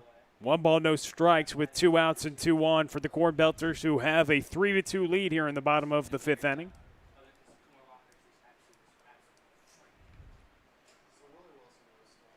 And the right-hander Ramsauer comes set for the 1-0 pitch. A light kick and check over at second. DJ Schmidt getting back there in time. No throw from the right-hander. A check on the runner at second once, and the pitch. Missed upstairs, and Ramsauer missed the landing a little bit as he tumbles down to the ground on that delivery onto the mound. That slope's sometimes hard. Sometimes you can get your landing caught up. especially when you're on a restriction to wear metal cleats on the mound, and it looks like he's more in turfs, and that can be tough sometimes. You don't get as much traction with your driving with your lower half. His front leg just kind of buckled on him as it came out from under him. That pitch missed upstairs. Kyle Vance at the plate with a couple runners on here in the bottom of the 5th inning. Working against the right-hander here in his first inning of work, Evan Ramsauer, relieving James Shaw, who went an inning, and Skylar Dicknight, who started the game, who went 3 innings. And the pitch missed away, and so Kyle Vance will reach on the walk. So the walk to DJ Schmidt, he's now at third. The hit by pitch to Pearson, who moves up to second. And then the walk to Kyle Vance has loaded the bases up here with 2 outs. And Forrest Herman will have a word with the right-hander. Maybe not so much on that last pitch, but on the pitch before that, you could see Ramsauer being a little more careful on his landing. Maybe didn't quite get the power he wanted behind that fastball and just kind of let it go and then pulled the last one across his body. So maybe just being a little extra cautious with his landing. It definitely can affect the way you throw. You change up a surface, you go and you're not able to land as they're checking out the mound right now, looking to see if maybe there's something he slipped on, or maybe they need to adjust the mound surfacing so it can be more advantageous for him to be able to get a good, consistent landing spot so he doesn't slip like he did. But you also couple that with the cleats restriction, and then you slip frequently, as now the other umpires coming out there, and they're all looking at the mound and seeing if there's something wrong with the mound, if they're seeing if they can do anything to maybe make an adjustment so Ramsauer, the right-hander, has better opportunity. And now he's going to trade shoes with the umpire. So Ramsauer and the umpire doing a little trade. And you come to the ballpark, never know what you're going to see. He's trading the Under Armours for the Nikes. That's a tough trade right there. Just do it. But he did indeed just do it right there with the trade, as he now makes the transition to the Nike shoes. He had the flat bottoms on those Under Armour shoes, it looked like, just in those turfs. But taking one for the team, the umpire says, hey, what size are you? Hey, I'm the same size, and they do a little switcheroo right there on the shoes. So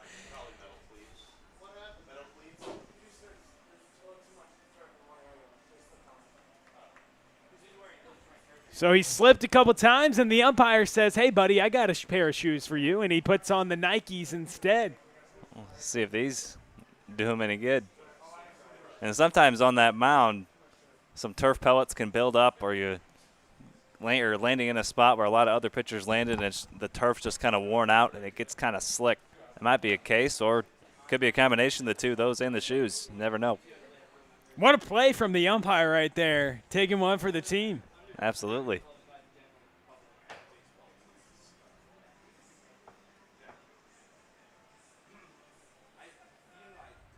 Meanwhile, the bases are loaded, 2 away, so big at bat coming here. See if the new pair of shoes does him any good. Spencer Nivens is in the box after a walk hit by pitch and another walk. The bases are loaded, but 2 outs. That pitch misses low to the left-handed hitting shortstop, Spencer Nivens, who has reached base twice today, walked in the 2nd and walked in the 4th inning. And now in a 1-0 count against Ramsauer, who has a new pair of kicks, got the fresh Nikes on now. That pitch in there for a strike. 1 ball, 1 strike the count with 2 away. Those things are fresh. The umpires either hasn't worn them much or has kept them in pristine condition, sparkling. 1 ball, 1 strike with 2 outs. And that's there for a strike. 1 ball, 2 strikes. No opportunity to really break in the shoes. You get into a new pair of kicks, but maybe the new pair of kicks helps him get out of this inning. He's a 1 strike away. 1 ball, 2 strikes with 2 outs, and the bases loaded on Nivens. Pitch missed up and away. But now 2 balls and 2 strikes with 2 outs, and the bases still juiced. All 3 hitters reached on the free pass or hit by pitch. 2 walks and a hit by pitch have loaded the base paths. Full of Cornbelters here, looking to add on to their 1-run lead. In the bottom of the 5th inning, Ramsauer comes set for the 2-2 pitch and delivers. Ball is fouled away by Nivens, and we'll do it again here in a 3-2 ball game in the bottom of the 5th inning. And Ramsauer, the Troy native, looking to strand the base paths.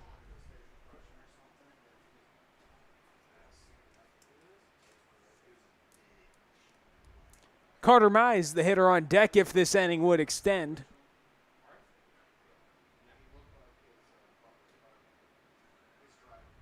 And the delivery. Ball missed outside, so the payoff pitch coming up. Your favorite, Shane Holsey. 3 balls, 2 strikes, 2 outs, and the bases are juiced. Everybody's moving. Again, Spencer Nivens. Full count, 2 outs, bases juiced, and Ramsauer, the right-hander, comes set.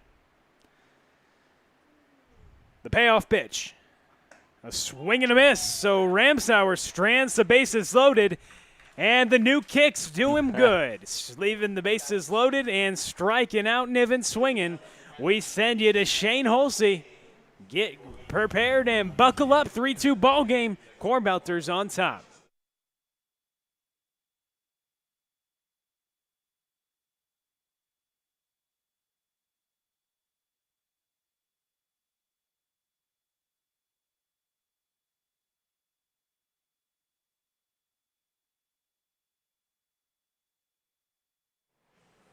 Once again, this inning brought to you by Interco Recycling. Our friends at Interco Recycling have been recycling non-ferrous industrial metals, batteries, computers, and electronics since 1996. They operate a 400,000 square foot, 45-acre facility. That's on the Illinois side of downtown St. Louis. If your company has large amounts of scrap metals, batteries, electronics in need of recycling, just give Interco Recycling a call at 1-877-258-3601, or you can visit them on the web at itcscrap.com for all your recycling needs. That's 1-877-258-3601 or on the web at itcscrap.com. Our friends at Interco Recycling, a Metaltronics recycler since 1996.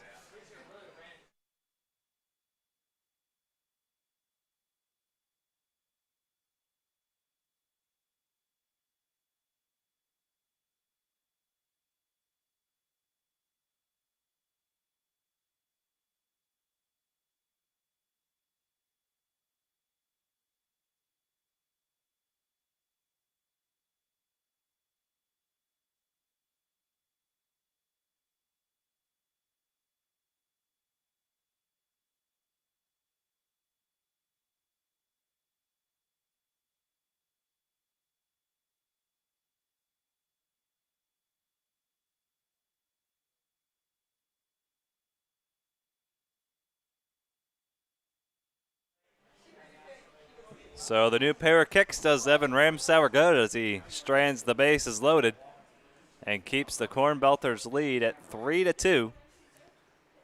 As we head to the top of the 6th, 9-1-2 in the Eagles' order as they try to come back.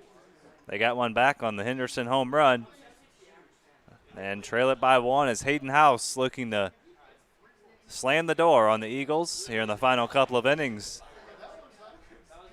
And a 3-2 Cornbelters lead as they try to win their 4th ball game. Coming into this game 3-3-1. Eagles at 4-2. Cornbelters trying to get back over 500. First pitch to Jacob Bauer, misses down low for ball 1. Approaching the final innings here in game 1 of 3 here this afternoon. So buckle up, sit tight, and enjoy some baseball here on a beautiful Sunday. If you're watching now, we hope to see you at the ballpark later. If not, we'll see you here on CarShield Collegiate League TV. We'll have a new stream for you for the doubleheader this evening. Falcons Gyms get things started at 5:30. And then Cavemen and Hoots in the nightcap. New stream for you.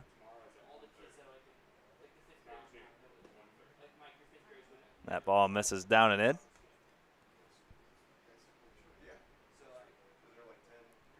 So now a 3-1 count to Jacob Bauer. Had a base hit to right field his last time up, 1 for 2 on the afternoon so far.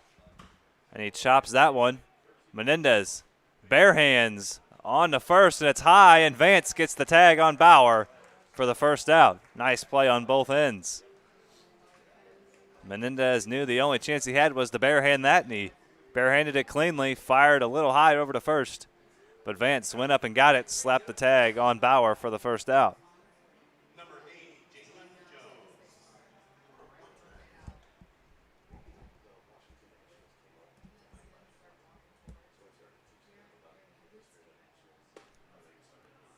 The first pitch to Jalen Jones misses for ball 1. Jones walked and scored back in the first, and a ground out and a fly out since then, so 0 for 2 for the center fielder and leadoff hitter here today for the Eagles. Cornbelters holding on to a 3-2 lead on the strength of the 2-run homer by DJ Schmidt, RBI single by Desmond Woods, have driven in the runs so far for the Cornbelters. A sac fly by Kenny Piper and a solo homer by Damian Henderson. Alone runs for the Eagles. And a 1-run ball game as we play here in the top of the 6th.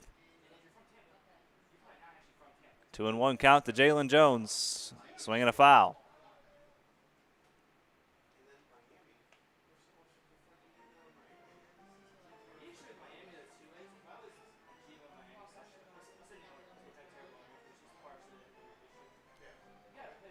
Hayden House got the final out of the top of the 5th. Ben Kowalski worked 4 2/3. House now with 1 away here in the 6th, and that's hit out the short. Nivens across the diamond to Vance for the second out.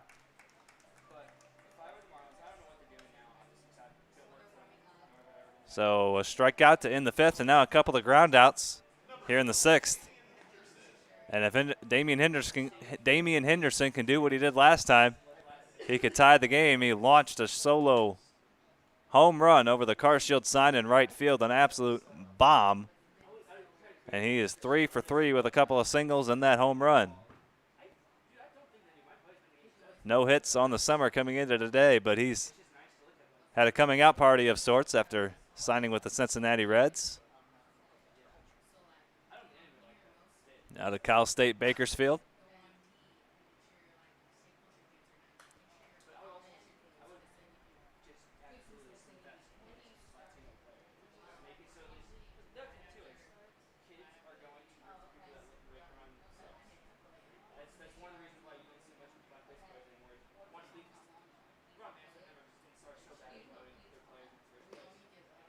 And that's looked at for a ball, so 2-1 now to Damian Henderson.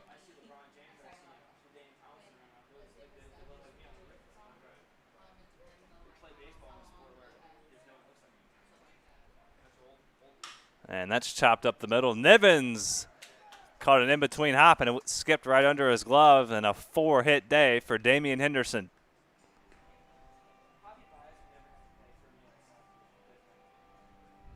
So Henderson now on first, representing the tying run, and the go-ahead run coming to the plate in the form of Kenny Piper.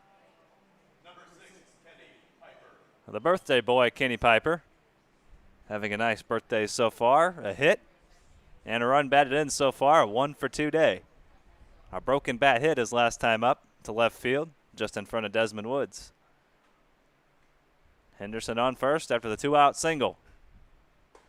And the first pitch to Piper is right down the middle, strike 1.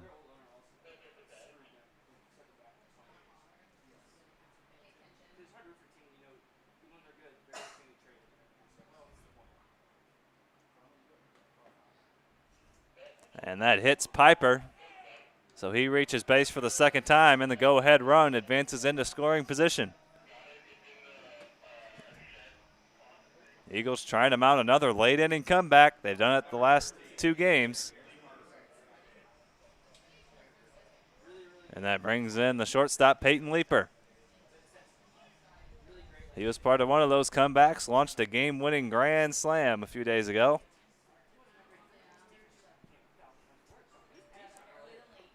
And that's picked out by Obertop. Ball 1 in the dirt from Hayden House. An inning complete so far for House. A base hit, now a hit by pitch with 2 away. The 1-0 to Leaper. That's roped into right field. Mize plays it on a hop. Henderson is going to be held at third, and the bases will be loaded for Hamilton Anderson. So 3 straight base runners. And the Eagles play station to station. And the go-ahead run is in scoring position.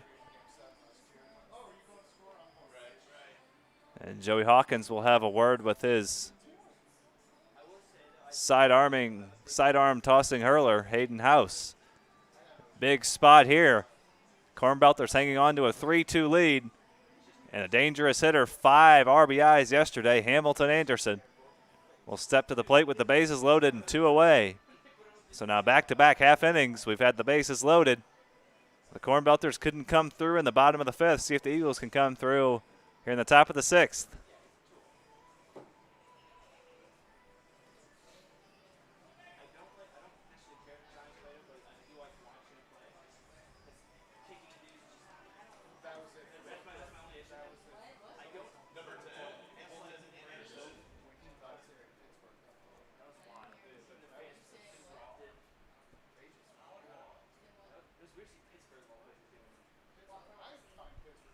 First pitch to Anderson, inside. Quiet day so far for Anderson, 0 for 3. But he can erase all that if he can come through here. Base hit, likely to give the Eagles the lead. And he might do it right here. There's a base hit into left field. Piper around third. He's headed for home. The throw from Woods is late. A 2 RBI single by Hamilton Anderson. And the Eagles have regained the lead at 4-3. Big 2-out hit there for Hamilton Anderson and make that 7 RBIs in the last 2 games. What a time to come through with the bases loaded and 2 away. The first 2 hitters of this inning were retired, and now 4 straight base runners. 3 hits and a hit by pitch. And the base hit by Anderson brings in a couple of runs. Henderson and Piper score. And the Eagles come back once again to take the lead in the late innings.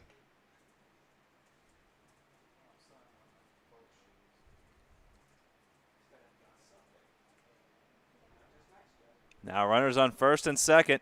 Leaper out there at second. And Justin Eads looks at a ball. 1-1. The big 2-out hit with the bases loaded for Hamilton Anderson. And he's driven in 7 runs in the last 2 games.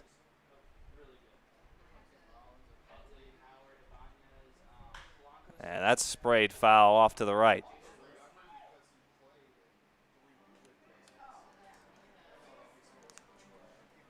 So Anderson comes through with the bases loaded off Hayden House. 4 straight Eagles have reached base.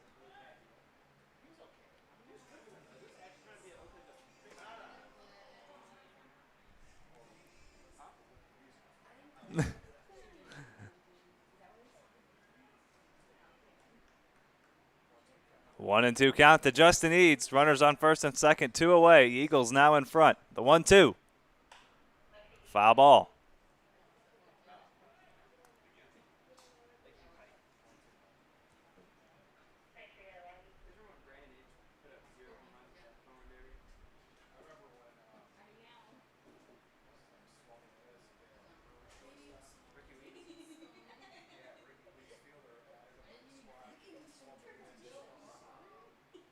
The 1-2 from House, outside.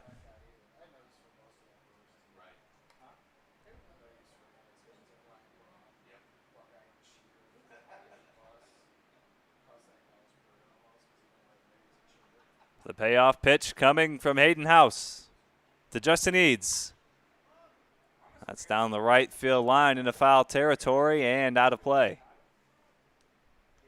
So we'll do it again. 6 pitches so far in the at-bat for Justin Eads after the 2 RBI single by Hamilton Anderson.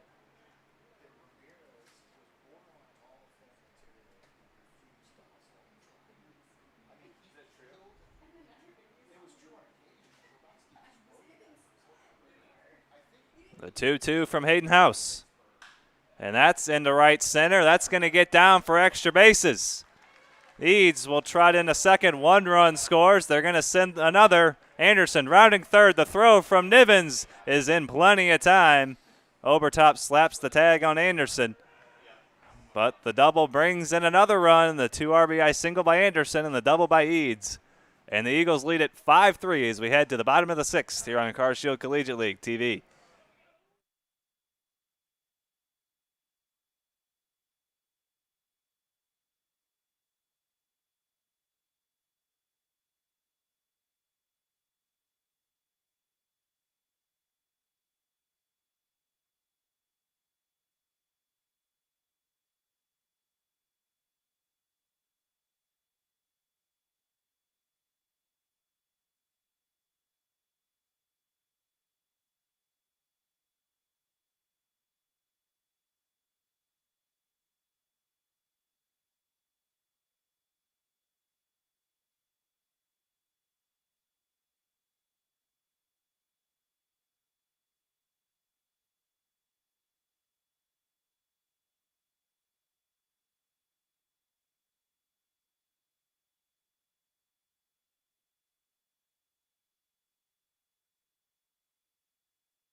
Ole Arntzen on the pitch, the bottom of the 6th, with a 5-3 lead after the Eagles come back once again. They plate 3 in the top of the 6th.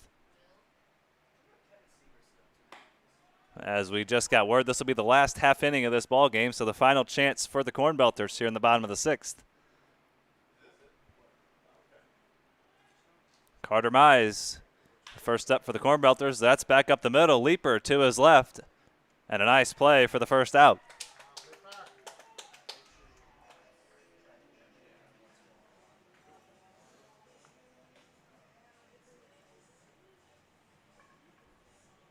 So 1 away now in the last half inning, the bottom of the 6th. And that brings in the left fielder, Desmond Woods.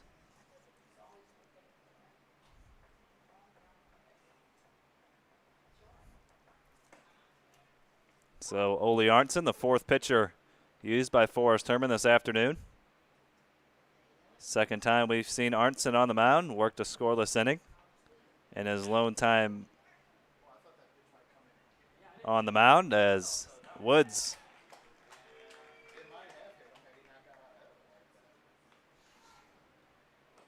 is retired for out number 2.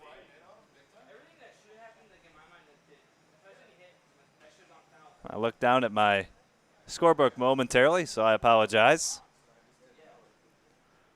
As Desmond Woods flies out to left field for the second out, and now the final hope for the Cornbelters is Tate Matheny.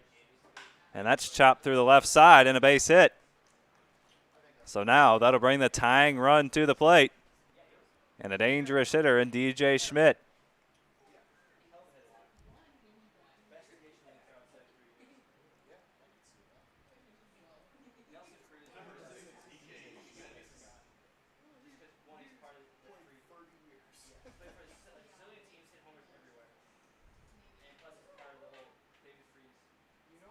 So Matheny now on first for Schmidt. And he hits that one to first base. And how fitting, Hamilton Anderson touches the bag, and that'll do it. Eagles come back once again in the final inning. Hamilton Anderson delivers the game-winning hit on a 2-out, 2 RBI single. And then Justin Eads adds an RBI double. And the Eagles move to 5-2 and take a comfortable lead in first place, as comfortable as you can have through 7 games. Here in the Car Shield Collegiate League, Eagles move to 5-2. Cornbelters drop to 3-4-1, a 5-3 victory. Hamilton Anderson with a game-winning hit. Damian Henderson adds a home run as well. Justin Eads with an RBI double. Ole Arnson closes things out with the save in the bottom of the 6th. So a 5-3 Eagles victory. We'll be back in about 45 minutes or so for Game 2 of 3 here this afternoon. Gems and Falcons coming up at 5:30. We'll have a new link for you. We'll see you then. 5-3, Eagles win it.